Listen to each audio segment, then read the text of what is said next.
listening to Studio 57 Radio, your home for underground hip-hop, rap, and R&B. Studio 57 Radio.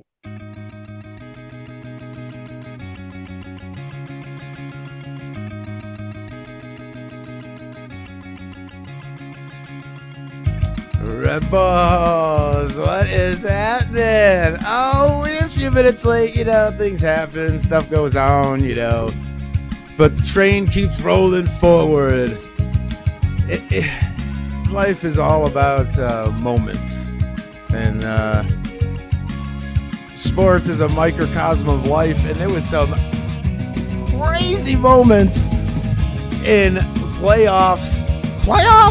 the playoffs over the week. Holy NBA and NHL, Batman. We've got overtime. We've got game sevens. We got a little bit of everything. We got come from behinds. We got blowouts. We got close games. Man, I don't even know where to go. I don't even know where to start, but there's plenty to get into here. So without further ado, Rebels, let's do the do that we do at DSR2. I am Scrappy, and here is your host, Johnny the Moose. Hey, we're back here for another edition of DSR2 on this rather gloomy Wednesday here in the D. Again, we got lots here to talk about. As we said, we got playoffs, that's right. We got NBA playoffs going on. We got the Eastern and Western Conference Finals starting up right now, so we'll get into that. Also, we've got NHL playoffs going on. As we said, we had Game 7s, and lots of Game 7s on there as well. More. So we'll get into that, and we also had the recap of the NBA draft lottery. Did our own Pistons get screwed over, or can they do something with number 5 anyways on there? So we'll get into that. Plus MLB baseball going on there. Our own Tigers lost 2 in a row, but they won 4 before that. But it's been a terrible start this season. The Tigers. I don't even know where to go with that. It's so bad. It's just bad. It's there's no other way to put it. It's they're beating bad teams, and they're getting smoked by good teams. Right. It's that simple right now. The only thing we can count on is when Scooble's pitching. That's probably going to be a win, or at least a good game. Well, yes. The key is run support, I guess. We need more than Scooble. Yeah. Yeah, for sure. So it's baseball's in that awkward spot right now where you're just kind of starting to figure out how what teams are going to be and how everything's going to fold out. But Yankee fans are going to be as obnoxious as they can be, and us Tiger fans have to kind of sit back and chill. But nobody is sitting back as quiet as probably Maple Leafs fans right now. Well, as I always say, and I hate to do this to Canada, Mike, but the playoffs really don't start till Toronto's knocked out. I mean, I feel bad because I was rooting for them at this point. You know what I mean? It's almost like I feel sad. It's like, you know what? It is on there because again, I do kind of like the team. I do like Austin Matthews with it. Sure. And yes, it's Tampa. I mean, we get them knocked out. We got Pittsburgh knocked out. Nothing gives me greater pleasure to see Penguins get knocked out. Yeah. I mean, especially the Sidney Crosby Penguins. It's not like the Mario Lemieux, Jaromir Jagr Penguins because I like those Penguins. It's Sidney and you're up 3-2 and. Well, there's been plenty of chokes when it comes to the playoffs this year, whether it's hockey or NBA. Yes, I mean, both sides. Holy Phoenix Suns, Batman. Chris Paul is not helping his legacy any. No. With what just looked really like old man legs. I don't know what else to say.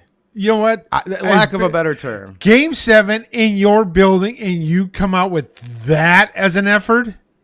It was embarrassing. If I'm the damn fan base for the Phoenix Suns, I'm filing a class action lawsuit because I wasted money on that one. Even if I got the free tickets, I'm still suing because at his time I will never get back in my life. I'm telling you. That's like I said, just I don't even know what to say. Yeah, so collapses everywhere, upsets I don't know. I mean, Yeah, you got that collapse in there. Does anybody? We told you here, Philly, that nobody wanted any part of Dallas.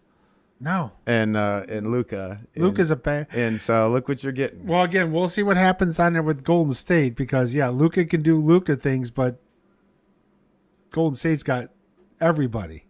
That is true. I mean, but, you know, the thing is can anybody really shut him down? And I didn't know that there's just let him do it his own. You guard everybody else and let him go off for his 40 to 50 and you shut him. Problem is his defense wise, who's he guarding? Because if he's guarding Steph's going to be lighting it up from 3-point land. Yeah, I don't think he's going to be guarding Steph. I think it'll be more of a Draymond thing. Yeah. You know what I mean?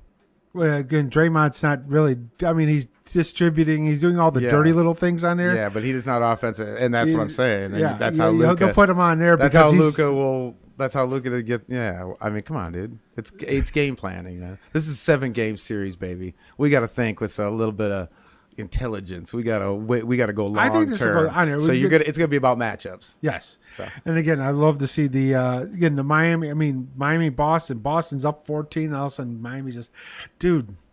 Miami's a bad team, man. They're a bad. I mean, it isn't a good bad. Yeah. Oh yeah. Miami is got depth. Yeah, exactly. And they're underrated as far as each and every player. And when you start nobody thinks of like their big three as like a real big three. You don't look at their number one superstar as like a league leading killer. You don't look at their bench and think that they're the best bench. But when you put all of it together as a unit, it's really a good unit. And they're underrated. Like I said, you don't think of them in that manner. It doesn't mean that they're not performing in that manner. And right now they are. Right. And, it's going to be – I think it's going to be about defense when it comes to this.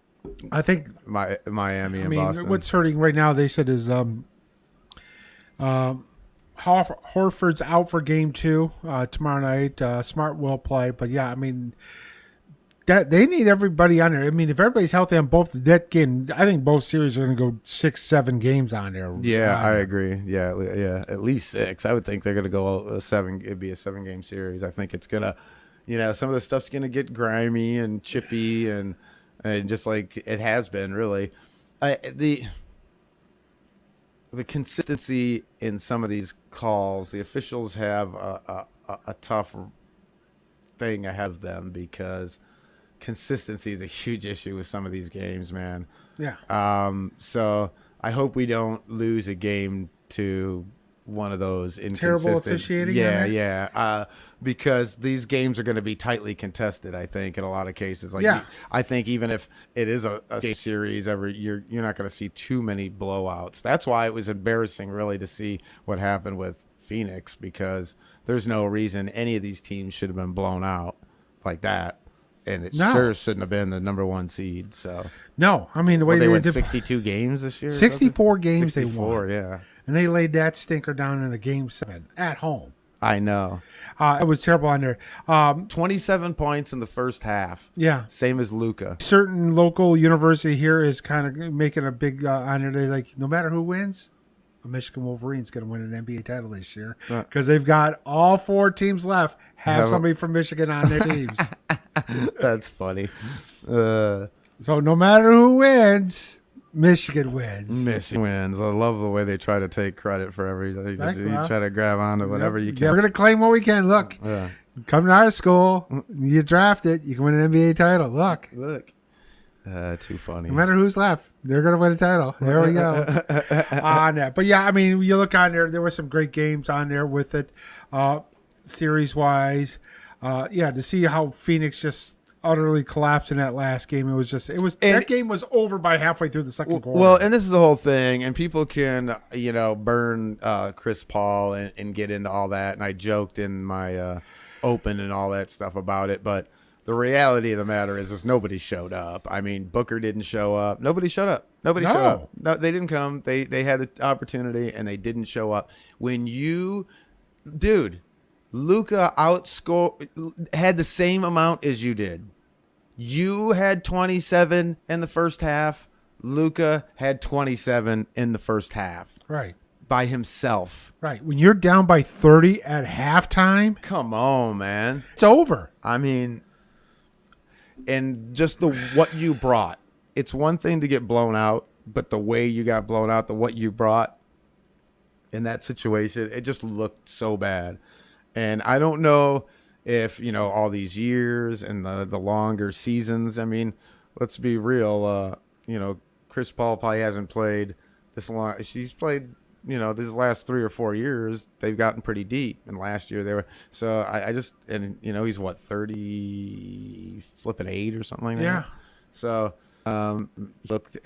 he looked every bit of a 38. Yeah, he looked tired. And I don't know. Maybe this is it.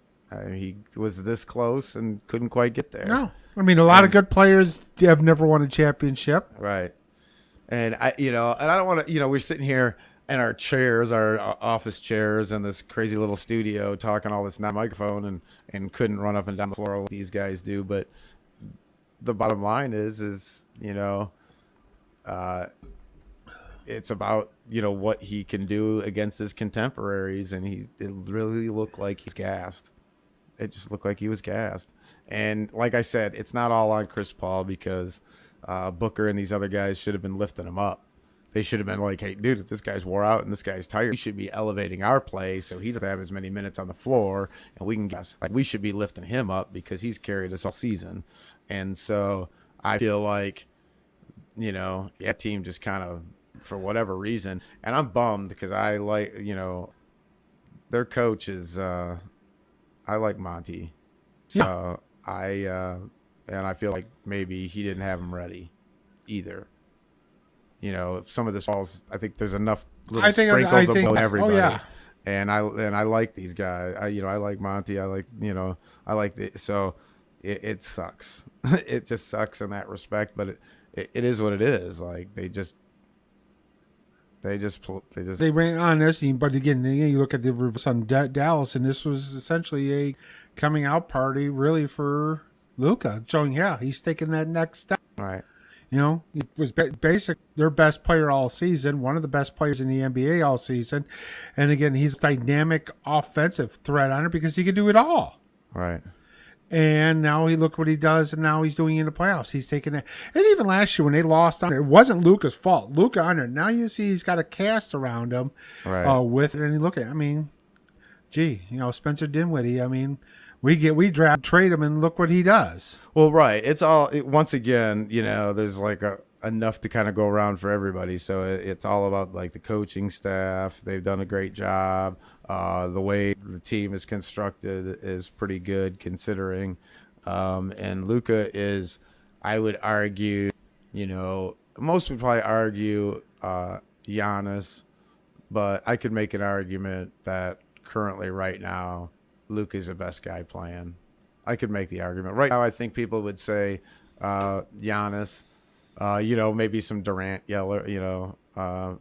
stragglers still in there. I think Durant's mentally soft, and I think Giannis has got to figure out his offensive foul issue, right? His charges. But I think Luka is now figuring things out. Even last season in a Game 7 loss, I think he had like 49 points and 10 dimes or something like that. He was still... Yeah, you look what he did last year. Even though they lost in the first round, it wasn't his fault. He had multiple games of 30-plus points on that in that series with it. So you definitely cannot blame him. Yeah, so I think when you start looking at, individual players like that, I think you're dealing with a guy that can make, like I said, you could probably make an argument that like right now in this current circle, he's probably the best guy playing now. Overall, probably not. I'd like to see more defense out of that, but you disguise that by putting him against having D up guys that are a little bit easier. Yes. So but yeah, I could probably, that argument could be made, and so that's, like I said, nobody wants, with that kind of formula over there, nobody wants Dallas, dude. Nobody wants to see him. And I know Golden State's good, and if everybody's hot and from downtown, it's going to be an uphill battle but I expect this one to go 7. I think both series are going to go long, and I think the final. You know what? I think this is going to be a really good finals, no matter who makes it. Yeah, because all 4 Yep. teams Yep. can win it all. Yeah, it feels. I mean, like there's certain years you go, okay, yeah, they're going to get it, but they're not going to beat that team. Right. I can say, whoever's all the 4 teams, any of them Yep. on there. Yeah. I was surprised too. I mean, the Celtics took care of the Bucks in Game 7 as well. Well, that another disappointment where you would think but it was one of those things. It's not like they didn't try. They didn't fold over. I mean, No. but they just couldn't. They just couldn't. yeah, do and no that more. second half on there, Boston just took it to them, and that was that. It was Middleton, right? They don't have Middleton. Middleton was out. You know, and that caught up with them. I mean, you only can go. You got. I mean, he's a contributor, man. Yeah, and that game. So you don't have him for all these playoffs. It's like an accumulation effect where you just Yeah, where Boston had guys in double digits at Game 7. All right. I mean, Horford had only 6 points, but then you got Stauskas coming off the bench with 14 points. Right. I mean, Tatum is on there and with it. But yeah, I mean, I think it's going to be these teams all match up. All right. I mean, Boston, Miami is just their base on there. And the key is who can, with it. I mean, both great defense, whether or not Boston can, hopefully stay healthy enough to match up on there because both have depth, both play defense, both teams on there, both have superstars on there, and they have great, guys out there that can score as well. Right. I mean, Butler and Tatum, are the best 2 team players on the court for both teams. But then you got all the depth on there with Tyler Hero and Bam and Duncan Robinson coming off the bench. Yeah. But then you look at the Celtics you've got Horford and Smart and Brown. I mean, it's just like the same thing. They're almost a mirror of each other. Key is coaching matchup on there. Spoelstra's been there over and over and over again with it. And the thing is he doesn't get enough credit, I think, for his legacy-wise, what he's done with Miami. Sure. For essentially 3 different variations of this team. Right. Yeah.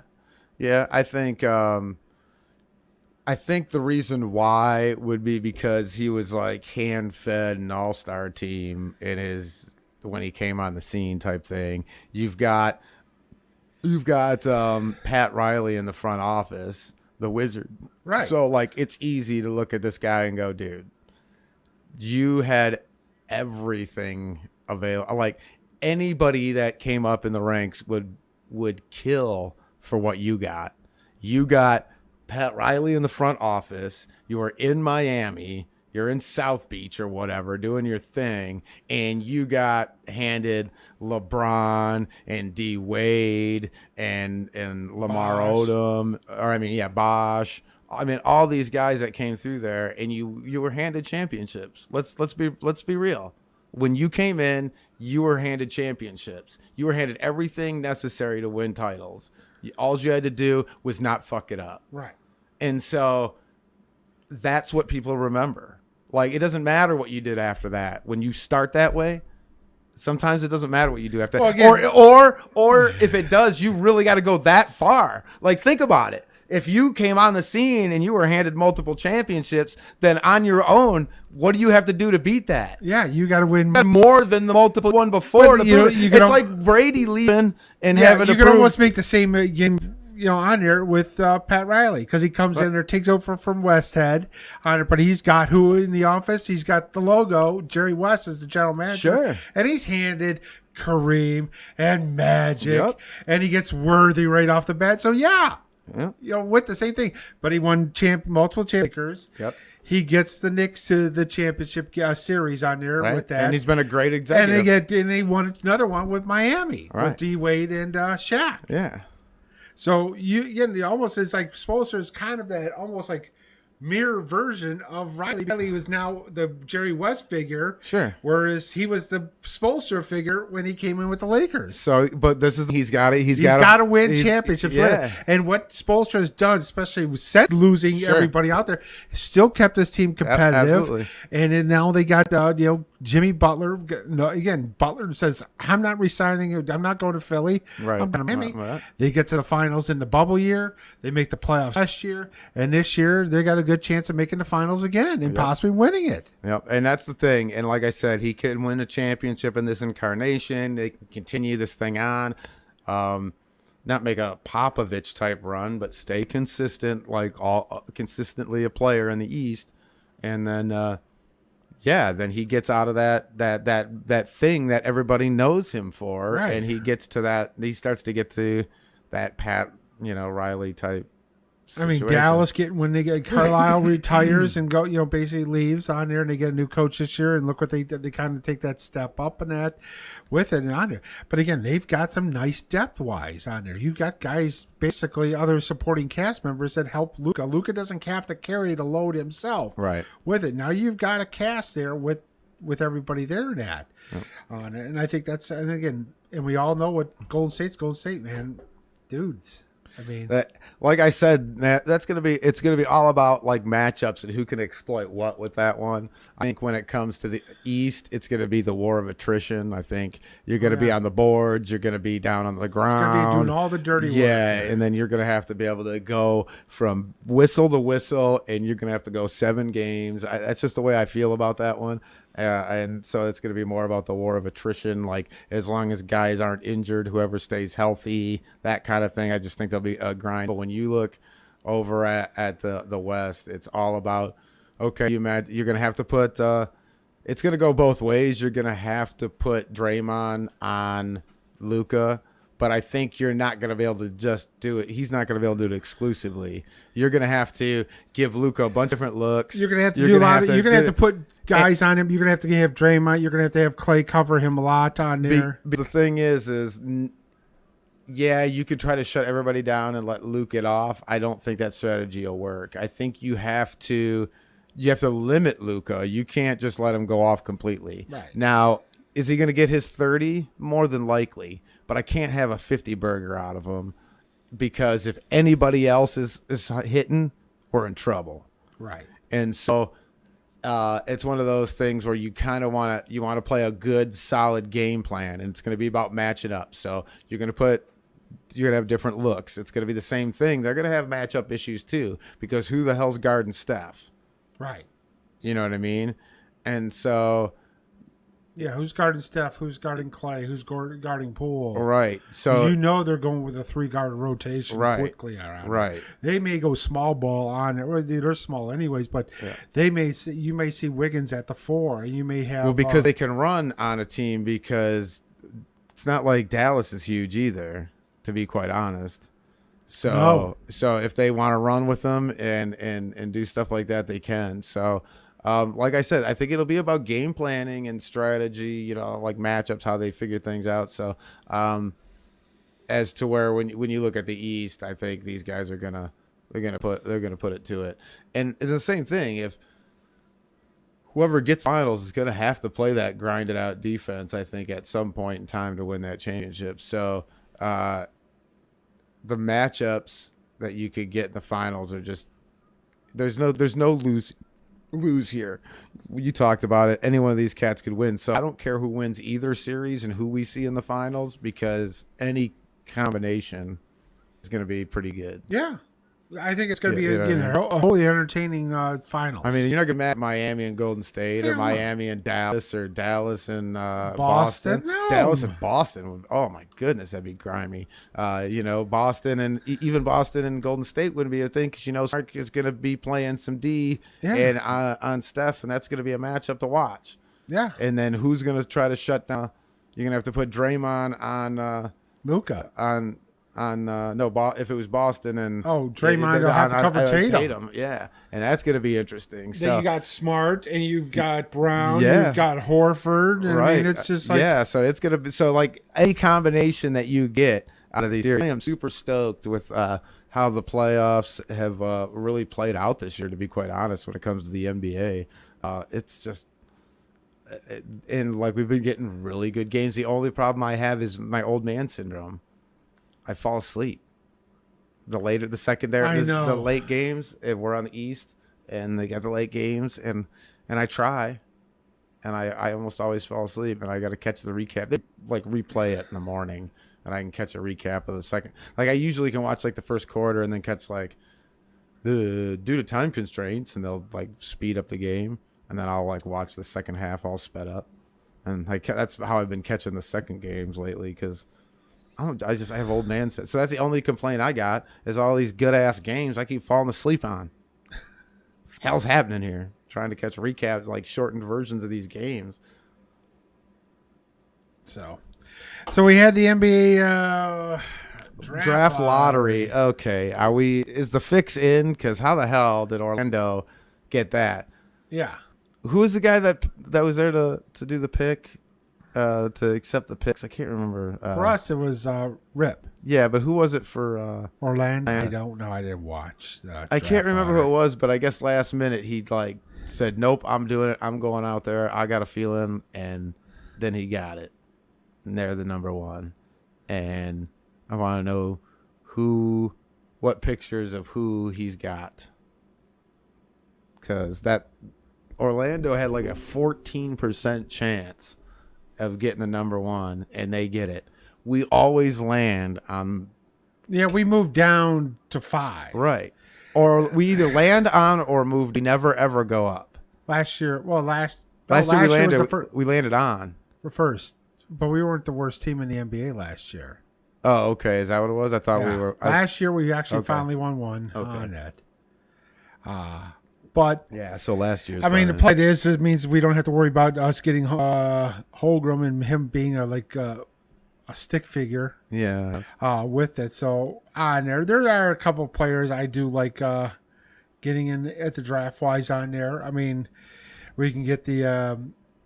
I don't want to take Ivy. No, I'm not taking the damn shooting guard out of Purdue. No, we don't need a 2. We don't need a yeah. We need a 4 or a 5. So I would go after Keegan Murray out of Iowa or Sharp on there. But I would go probably Keegan Murray be my number 1 because again, look what he's done. He's ready to come into the NBA. He's got a man's body already at 6'9", 250 pounds. He does have an outside shot. He can do it. Good. Get some size in the middle because that's what we need. We don't have the size with that.